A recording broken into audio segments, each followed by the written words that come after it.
Hello বন্ধুরা। তো আজকে যে ভিডিওটা এখন করব সেটা হলো কোড এডিটরের বিষয়। তো চলো কোড এডিটর জিনিসটা কি এটা দেখি, আর একটা কোড এডিটর আমরা ইনস্টল করি এই কম্পিউটারটার মধ্যে।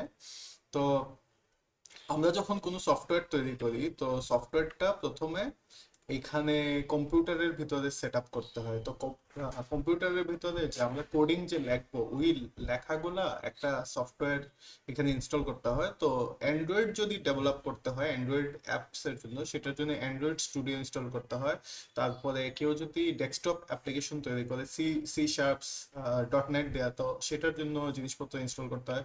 জাভার জন্য আলাদা জেডিকে ইনস্টল করতে হয়, পাইথনের জন্য আলাদা। তো এগুলা আমরা যেখানে লেখি সেই জিনিসটারে বলে হলো একটা কোড এডিটর। তো আমরা তুমি কি করবে যে জাভাস্ক্রিপ্ট, যেহেতু জাভাস্ক্রিপ্ট ইঞ্জিনিয়ারিং করবে সেক্ষেত্রে জাভাস্ক্রিপ্টের জন্য সবচেয়ে বেশি রেকমেন্ডেড যে কোড এডিটরটা সেটা হলো ভিএস। তো এখানে আমি গুগলে ভিএস কোড লেখা সার্চ দিলাম, দেওয়ার পরে এই ইউআরএলটা আসলো code.visualstudio.com। তো এখন এখানে ক্লিক করব। ক্লিক করার পরে দেখা যাবে যে এখানে আসবে, এখানে বলতেছে যে ডাউনলোড ফর উইন্ডোজ, অর্থাৎ উইন্ডোজের জন্য। তো এখানে জাস্ট ক্লিক করে জাস্ট ডাউনলোডটা করা হবে। তো এখানে ডাউনলোডটা শুরু হয়ে যাবে। তো আমি এখানে সেভ করব কোন জায়গায়, আমি ডাউনলোডস ফোল্ডারের ভিতরে, আমি সফটওয়্যারস ফোল্ডারের ভিতরে আমি সেভ করব। এখানে বলতেছে যে অলরেডি এটা আছে, তো আমি আরেকবার দিয়ে দিব। তো এখন এটা ডাউনলোড শুরু হয়ে গেছে, আমি ডাউনলোডটা দেখতে পারবো। এই যে এখানে শো অল ডাউনলোডস, ডাউনলোডটা ডাউনলোড হয়।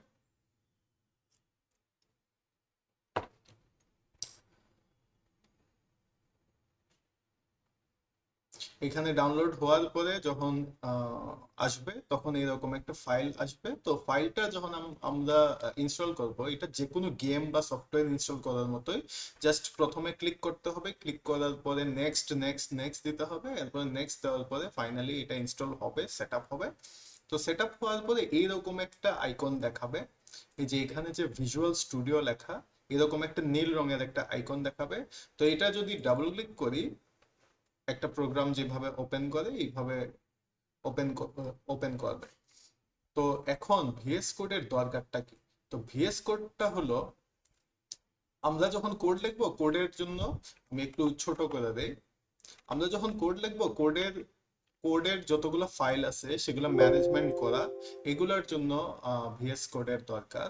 তো নর্মালি আমি কিন্তু একটা টেক্সট ফাইল ওপেন করে টেক্সট ফাইলের মধ্যে কিন্তু কোড লিখতে পারি, আর ওই কোডগুলো আমি একটা স্পেশাল সফটওয়্যার দিয়ে রান করতে পারি। কিন্তু এইখানে ভিএস কোডের মধ্যে আমি যখন কোনো স্ক্রিপ্ট লিখবো, আহ, যেমন এইখানে এইখানে আমি দেখাই যে এইখানে ভিএস কোডের মধ্যে যখন আমি কোনো স্ক্রিপ্ট লিখবো তখন এখানে তোমরা দেখতে পারতেছো যে এখানে কয়েকটা কিওয়ার্ড হাইলাইট হয়ে গেছে। যেমন এখানে লেট শব্দটা, যেটা একটা লেট মানে হলো একটা কিওয়ার্ড, যেটা জাভাস্ক্রিপ্টের ভিতরের একটা কিওয়ার্ড। তো এই লেট শব্দটা নীল রঙের হয়ে গেছে, ইটালিক্স হয়ে গেছে। তো নেম যে শব্দটা, এখানে নেম মেসেজ এগুলো সাদা দেওয়া আছে, এগুলো হলো ভেরিয়েবল। তো এই ভেরিয়েবল নেম যেগুলো আমি সেট করছি এগুলা দেখা গেল যে সাদা রঙের আছে। ইকুয়াল টু সাইন এটা লাল রঙের আছে।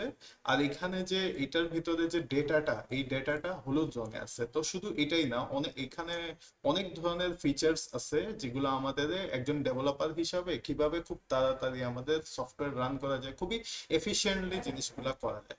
তারপরে এটার মধ্যে আবার আমরা যখন ওয়েব ডেভেলপমেন্টের কাজ করি, ওয়েব অ্যাপের, সেক্ষেত্রে এটা প্রিভিউরও একটা সার্ভিস আছে। তো এছাড়াও আরো অনেক সুবিধা আছে যেগুলো তোমরা আস্তে আস্তে যখন ওয়েব ইঞ্জিনিয়ারিং সফটওয়্যার ইঞ্জিনিয়ারিং এর ব্যাপারে জানবে তোমরা আস্তে আস্তে জানবে।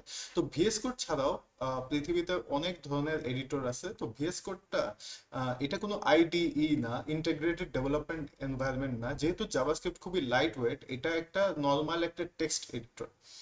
তো আমি একটা আমি একটা উদাহরণ দেই। এই আমি যদি একটা টেক্সট ডকুমেন্ট তৈরি করি, প্রোগ্রাম, আর এটার মধ্যে যদি সেম কোডটা এখানে আমি লিখি, এই যে এই পার্টটা যদি আমি লিখি কপি করে, ওয়েট, এই পার্টটা কপি করে দেই, এখানে পেস্ট করি। তো এখন দেখো এইখানে যে তুমি কোডিংটা লিখলে এটাও ভ্যালিড কোড, এটাও কিন্তু অ্যাকচুয়ালি তুমি রান করতে পারবে। জাভাস্ক্রিপ্টের মাধ্যমে, নোড.জেএস এর মাধ্যমে রান করতে পারবে। কিন্তু এইখানে তোমার ডেভেলপার এক্সপিরিয়েন্সটা অনেক খারাপ, মানে এখানে একদম বিগিনারের জন্য এই জিনিসটা অনেক অনেক নট ইজি টু ফলো। আর অন্যদিকে এখানে সবকিছু খুবই ইজি আছে। তো এখানে আবার দেখা যায় যে এখানে আমি লেট লিখলে, এই লেট লিখলে এই জিনিসগুলা, কিওয়ার্ড গুলা অটোমেটিক অটো কমপ্লিট আসে। যেমন আমি এখানে কনসোল যদি দেই, এই যে দেখো কনসোল শব্দটা আসলো, কনসোল, আমার অ্যান্টিভাইরাস, কনসোল শব্দটা আসলো, টিপ দিলাম, এরপর ডট দিই। এখন দেখো কনসোলের পরে যে লগ, এটার ভিতরে কি কি আছে এগুলো সব এখানে আসছে। তো তোমাদের অটো কমপ্লিট করে দিবে।